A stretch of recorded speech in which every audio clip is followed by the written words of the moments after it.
Halo guys, kembali lagi dengan saya Khalil Masada dari Akademi Kripto. Di video kali ini kita akan membahas mengenai apakah 2024 tahun dari altcoins. Di video sebelumnya kita sudah menjelaskan mengenai altcoin paradox of choices, kenapa naratif itu sengaja diciptakan, kenapa terlalu banyak koin ini ya membuat para smart money ini menciptakan berbagai alat-alat untuk mempengaruhi persepsi dari para retail. Nah, di sini kita akan menjawab kira-kira tepat nggak sih kalau kita berinvestasi di market kripto, terutama membeli altcoins di tahun 2024. Balik lagi teman-teman, saya bukan penasihat keuangan dan segala jenis transaksi, aktivitas keuangan apapun yang teman-teman lakukan, teman-teman harus melakukan riset mandiri dan memiliki konsiderasi tinggi. Karena cryptocurrency merupakan aset dengan risiko paling tinggi. Tapi ingat, tingkat keuntungannya juga paling tinggi juga. Jadi selalu berbanding lurus antara tingkat risiko dan tingkat perolehan yang mungkin teman-teman peroleh. Jadi di sini langsung to the point.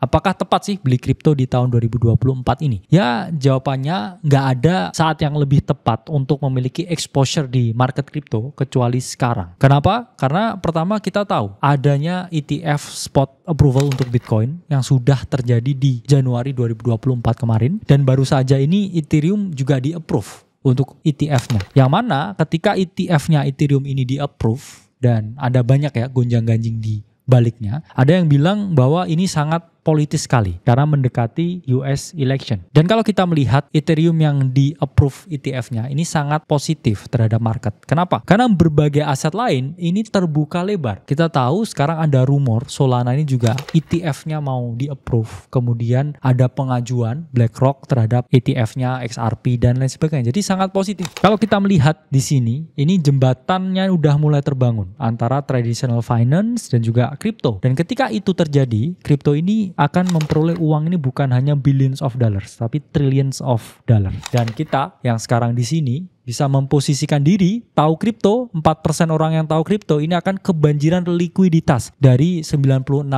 yang baru akan tahu kripto. Jadi bisa teman-teman bayangkan ya, selama ini kenaikannya itu udah tinggi. Tapi gimana kalau lebih tinggi lagi? Karena yang terjadi di kripto era 2013-an itu masih sangat antar individu ya. Jadi istilahnya itu PVP atau player versus player. Dan 2018 ke atas sampai 2023-24 sekarang kita melihat integrasi bisnis ya. Jadi B2B ya. Business to business udah mulai jalan. Dan sekarang kita belum melihat ya G2G, B2G ya, business to government atau government to government membicarakan berbagai aset kripto, berbagai kolaborasi antara perusahaan-perusahaan altcoin dengan kripto. Yang mana kita melihat ada potensi ya CBDC di akhir tahun ini, tapi itu juga sangat amat tergantung dengan hasil pemilu di US. Karena satu kandidat presiden US ini sangat pro CBDC, satunya ini akan menolak CBDC dan menganggap CBDC-nya adalah Trojan horse di kripto dan ini merusak asas desentralisasi yang ada. Dan ini akan menjadi pertarungan yang sengit ya antara kubu kiri dan kanan, antara biru dan merah ini. Dan kita hanya bisa menunggu. Tapi kalau dibilang pro mana ya kita pro yang pro kripto ya. Karena kita akademi kripto di sini. Jadi memang secara outlook makro, fundamental, kita melihat potensi kenaikan yang sangat tinggi untuk berbagai aset kripto di tahun 2024 ini. Dan itu pun juga didukung dengan data teknikal. Di sini kalau kita melihat total 3, yang mana selalu dijadikan patokan utama untuk melihat pergerakan harga kripto. Kenapa ini dijadikan patokan utama? Karena altcoin season index atau Bitcoin dominance ini kadangkala kurang relevan. Kalau Bitcoin dominance ini kadangkala dia hanya sideways dan altcoin ini terbang. Karena kan Bitcoin dominance ini melihat dominasi dari Bitcoin dibandingkan dengan altcoin. Jadi logikanya kan nggak harus semua uang di Bitcoin ini dipindahkan untuk membuat altcoin ini gerak. Karena yang kita lihat di tahun 2024 awal yang terjadi adalah Bitcoin dominance standstill ya. Hanya sideways aja, tapi berbagai koin artificial intelligence, spatial computing, bahkan terakhir ini RWA ini mengalami kenaikan yang signifikan. Dan itu juga sesuai dengan naratif kalender yang udah dibuat oleh Akademi Kripto. Jadi bisa teman-teman lihat, kita udah predik naratif artificial intelligence dan juga spatial computing ini dari akhir tahun 2023 yang lalu. Dan kalau altcoin season index, jadi altcoin season index ini altcoin yang menyatakan bahwa ini terjadi altcoin ketika 75% dari 50 besar altcoin ini kinerjanya jauh lebih bagus daripada Bitcoin selama 90 hari terakhir. Berarti kan indikator ini lagging. Baru dinyatakan, oh ini alt season. Oke, mari kita membeli alt season. Kita beli winnernya. Berarti udah ada kenaikan ratusan ribuan bahkan mungkin puluhan ribu %. Ketika kita harus menunggu 90-day window ini baru dinyatakan ini alt season. Sehingga ya yang terbaik yang membeli ketika sebelum dinyatakan alt season. Itulah mengapa total 3 ini sangat relevan ketika kita compare ya dengan Bitcoin Dominance atau Altcoin Season Index. Dan di sini kita bisa melihat total 3 ini sangat responsif. Apa artinya responsif? Kalau di sini kita melihat total 3 ini ada peluang mengalami kenaikan, ya altcoin juga berpotensi naik. Tapi kalau total 3 ini ada potensi penurunan, ya altcoin juga ada potensi untuk turun. Jadi ini sangat mewakili ya harga altcoin yang ada sekarang. Jadi di sini ya kita bisa jadikan total 3 ini sebagai suatu kompas ya untuk membimbing kita kemana arah altcoin ini akan naik. Jadi total 3 ya ini kita bisa jadikan seperti kompas untuk mendikte kira-kira market altcoin ini akan naik atau akan turun. Nah, di sini kita melihat total 3 setelah terjadinya halving. Di mana ini garis vertikal, ini adalah waktu halving dan fenomena halvingnya di bulatan berwarna orange ya. Dan di sini bisa kita lihat ya, setelah halving total 3 mengalami kenaikan. Yang mana kenaikan tersebut juga didukung oleh kenaikan dari berbagai altcoin yang ada. Jadi total 3 naik, altcoin juga naik. Jadi kalau teman-teman lihat ya, selama periode-periode ini total 3 naik, altcoin ini naiknya ribuan bahkan puluhan ribu %. Dan ini juga kita lihat setelah Mei 2020, setelah halving, total 3 mengalami kenaikan. Dan sampai 2021 akhir kita melihat altcoin season yang sangat gila ya. 2020 sampai 2021 ini altcoin season yang sangat gila. Dan ini bisa terjadi ya. Sekarang kita baru halving 2024 ini sampai akhir tahun 2025 kita akan melihat expansion move yang sangat tinggi seperti ini yang mungkin terjadi setelah April 2020 seperti ini. Jadi ini bukan main dukun-dukunan, tapi kita melihat dari technical research. Jadi technical research itu mengantisipasi, bukan memprediksi apa yang akan terjadi. Jadi kalau kita lihat data historisnya ini selalu naik. Total 3 setelah halving. Berarti kamu tutup mata, beli altcoin ada potensi naik. Tapi ada nggak potensi turun? Sebelumnya ini nggak ada. Jadi kalau dari 3 sebelumnya ini selalu terjadi, ya kita bisa membuat tesis bahwa yang keempat ini juga terjadi. Jadi ini adalah buy and hold season, buy and have conviction season. Jadi teman-teman riset apa yang dibeli ya, jangan over leverage, jangan terlalu tinggi, diversifikasi, buat entry yang bertahap untuk berbagai altcoin yang teman-teman minati dan tidur ya sampai tahun 2025 selesai. Dan jangan lupa ya take profit ya ketika teman-teman ini asetnya udah naik beberapa kali lipat. Dan mungkin nanti teman-teman akhir 2025 akan kembali ke saya dan berterima kasih ya. Makasih bang ya udah take profit, saya udah cuan naik puluhan kali lipat portofolio yang saya miliki dan saya siap ya untuk merotasikan kembali capital yang saya miliki untuk bull market selanjutnya. Karena market ini sama seperti musim, ada musim kemarau, ada musim hujan, ada bull market, ada bear market. Ada fase di mana semua naik, ada fase di mana semua turun. Dan setelah siklus ini selesai, saya malah justru berharap ada bear market yang sering. Kenapa? Karena ketika aset kripto ini drop sampai puluhan % Bitcoinnya, ini kita akan melihat yang namanya cycle reset. Dan ketika terjadi cycle reset, di situ life changing wealth itu sangat mungkin terjadi. Karena apa? Karena semua harganya ini di wipe out ya. Gainsnya ini di wipe out. Terus di reset lagi, kita bisa beli lagi, nanti naik ratusan bahkan ribuan % lagi. Terus kamu puter lagi, nanti duitnya udah gede di sini. Ya bear market lagi, kamu beli lagi di bottom, naik ratusan sampai ribuan % lagi. Kemudian ada bear market yang selanjutnya ya, bisa naik ribuan % lagi. Bayangkan kalau kamu compounding terus semua uang yang kamu miliki, sampai ada bear market drop, kamu beli bottom, bear market drop, kamu beli bottom, bear market drop, kamu beli bottom.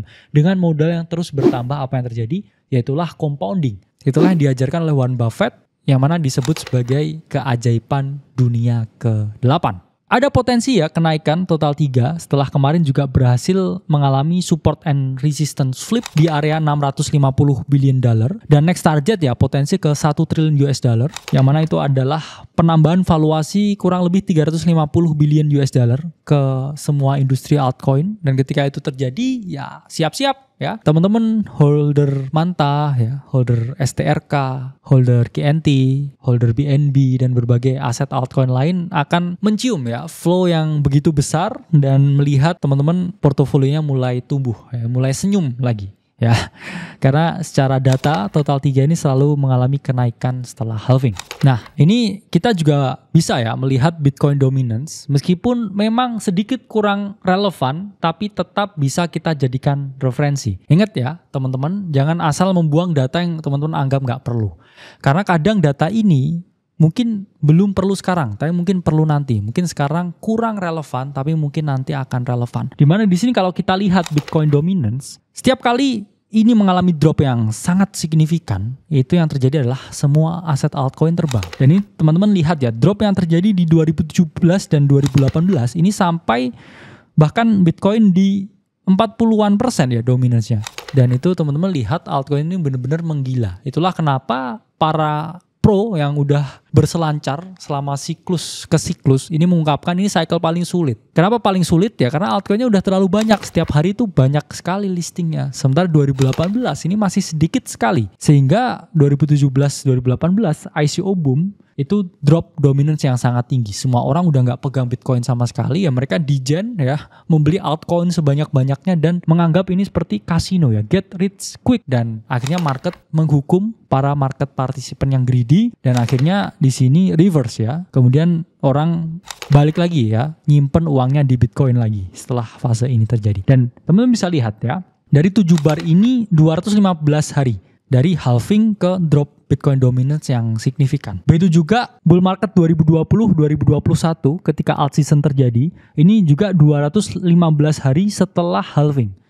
Jadi Bitcoin halving ya 215 hari setelah itu baru Bitcoin dominance drop. Dan sekarang setelah halving ya di April 2024, 214 harinya itu sekitar akhir tahun 2024. Tapi meskipun demikian ya kita nggak bisa serta-merta ya nanti aja ya, berarti saya akumulasinya nanti aja. Nunggu kalau udah Bitcoin dominance ini dropnya parah baru saya akumulasi. Kalau begitu ya teman-teman terlambat ya. Itu namanya mengejar kereta. Lebih baik kita akumulasi sekarang. Kenapa? Karena total 3 itu setelah tahun 2021 itu naik 200% sampai akhir tahunnya. Jadi ya lebih baik ya saya memposisikan diri sekarang daripada saya lari-lari ngejar kereta ya. Mending saya nunggu dulu di stasiun ya sambil dengerin podcast sama mungkin makan roti ya sama ngopi ya sambil nunggu kereta saya ya, daripada nanti saya datang 5 menit sebelum kereta berangkat terus saya lari-lari ngos-ngosan yang ada malah bisa ketinggalan kereta. Tapi satu hal yang bisa teman-teman lihat ya di sini, ini dropnya ini semakin lama semakin turun. Ya, the law of diminishing return. Jadi drop Bitcoin dominance-nya ini makin lama makin turun. Karena apa? Karena semakin banyak aset yang beredar. Orang udah mikir ya, wah sangat impossible. Saya bisa timing altcoin sekarang. Ini saya fokus ke Bitcoin aja. Dan social proof yang terjadi itu ya membuat orang-orang ini akhirnya juga cenderungnya ke Bitcoin yang sangat tinggi.